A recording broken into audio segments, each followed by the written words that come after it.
So I see it a lot where people ask, what is the best camera to start out with, and will this camera get good pictures? So it begs the question, is it about the gear? And the honest answer is no, it's not about the gear, it's about the person behind the camera. Now, I'm not saying you can get amazing landscape photography images with a mobile phone, but I am saying you can get really good images using an entry-level DSLR. So what I want to do today is show you that you can take good images with an entry-level camera. And what I've got with me is a Nikon D5200. Now this is one model up from the first camera that I bought. It's pretty much the same, there's not a lot of difference between them. The Nikon D5100 I got for around about £200 with a lens. This one about £230, it was quite a bargain. And again, I'm using the same lens, the Nikon 18 to 55mm kit lens. And like I said, it's not about the camera, it's about the person behind it. If you want to get into photography, get yourself a book. I recommend the Beginner's Guide to Photography book. Now, I'm going to leave a link for that below. It's the one that I got when I first got my camera. My wife bought me it, and it was a fantastic book, and I learned so much from it. So I'd definitely check that out.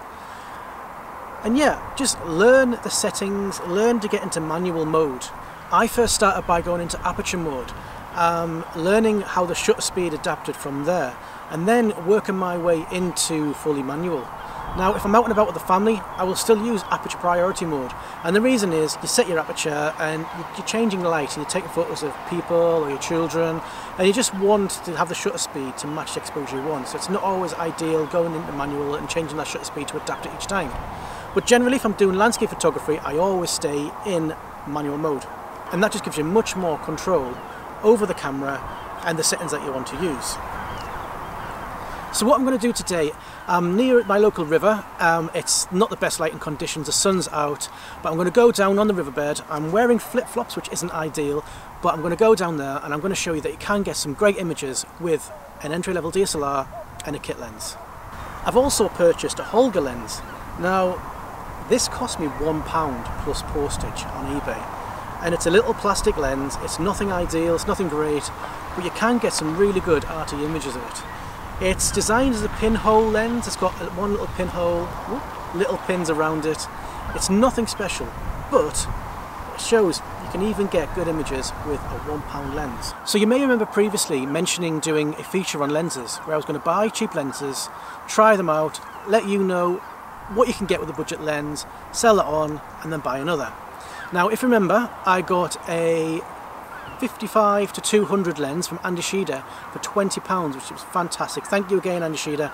And he also donated that money to charity, which is absolutely fantastic. Top bloke, check out his channel, link below. So anyway, how did I get on with the 55 to 200? Well, previously I did a video on best budget zoom lens, and I was reviewing the 70 to 300 Sigma lens, and as I said, it's a fantastic budget lens.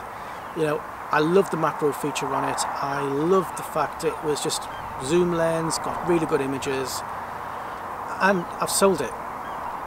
I had to sell a lens, and yeah, the 55 to 200 was that good. I sold the 70 to 300, and I didn't think I would. So here it is, and I've had it now for probably 2 months. I've had some amazing images with this. I also purchased a Nikon 80 to 200 lens, and that's the grandfather of the 70 to 200. Same optics, but much cheaper. Mine was 20-year-old, and I got it for £120, which is amazing. If you compare that, that's 2.8 throughout. If you compare that with a 70 to 200, 2.8, you're talking over £1,000. So at one point, I had the 70 to 300, the 55 to 200 and the 80 to 200, and I took some comparison shots, and believe it or not, overall this came out on top.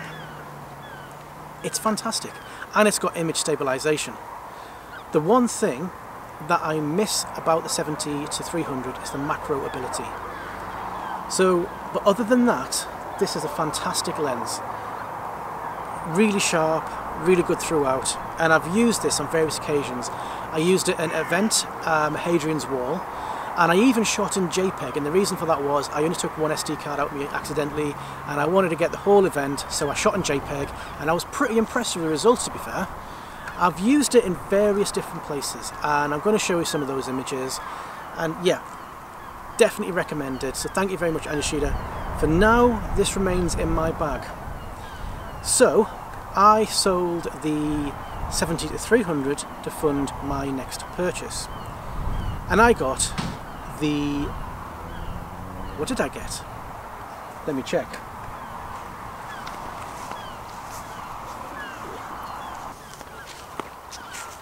That's right, I got the Nikon 60mm macro lens.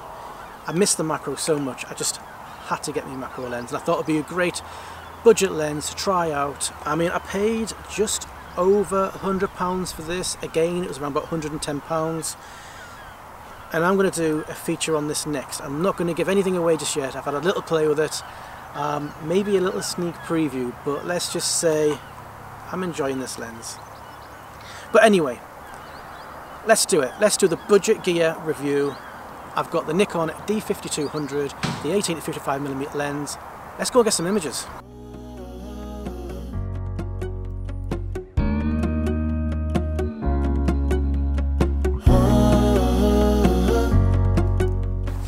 It's gross down there.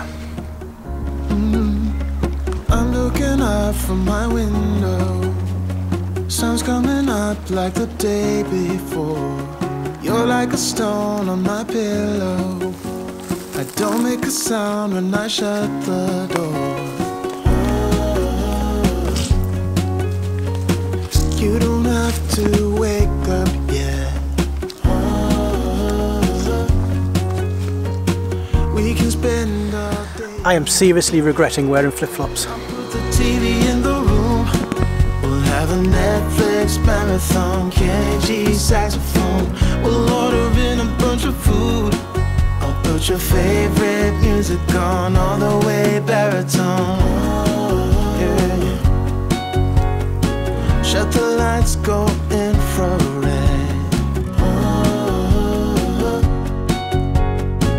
We can spend all day in bed. I'll get the wine and the corkscrew.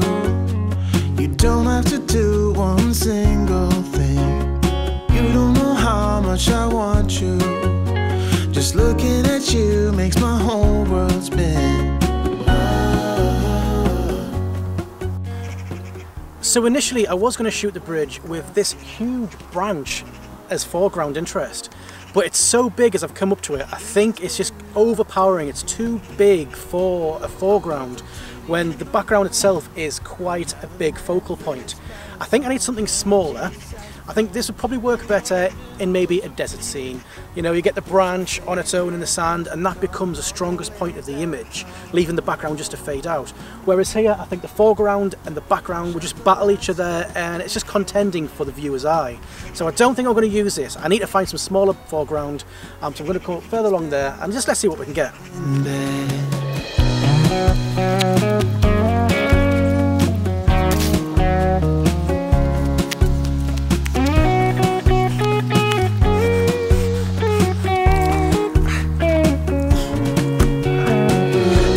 So as luck would have it, there's a little bit of foreground interest just lying there waiting for me to take a photograph. Not tampered at all. No artistic license used here. This is how it happened. Oh, no. Oh, you're gonna have to take a look at this. This is disgusting. Oh.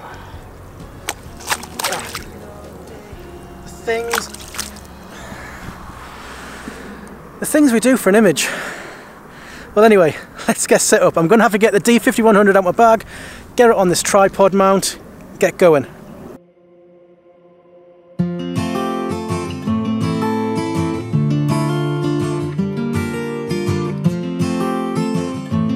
So that's the bridge shot done. Now let's try with the Holga lens. As I say, this cost me £1 on eBay and about £6 postage. I think to buy this brand new on Amazon, it's about £22 and it's lots of fun. So I'll leave a link below if you want to go and check it out. But as I say, you can get them on eBay cheap as chips. That's £1. Brilliant!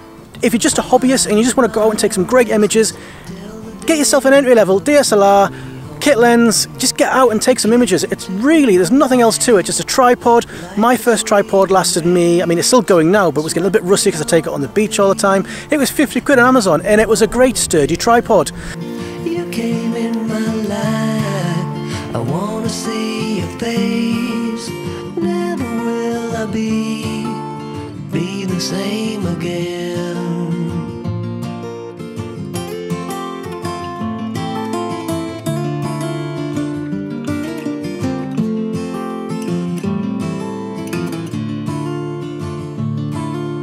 Well, I thought I knew what life was all about. That song had already been sung. I was going on, still my... So that was me playing around with the Holga lens there. I will do a proper review. I've only had it, this is the first time out now, so it's only had like one day. So I will do a little proper review on this sometime in the future. I've seen people use them in the past and they really do look fun, so I'm hoping I get some interesting artistic results with them. Yeah, so that's it from me. I've taken a few shots now, I've had fun, I'm going to go home and I'm going to have my dinner now. Tummy's rumbling a bit, get these images processed, see what fun I can have developing these. I hope you've enjoyed this video. If you have, please leave a like below, consider subscribing. Until next time, I'll see you later.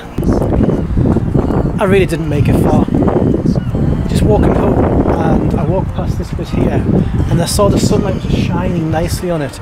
Now the sun keeps dipping away behind some clouds, but it keeps coming out and it's absolutely amazing. Take a look at this. You came into my life like a sweet embrace, swept me off my feet and made me whole again. You came in my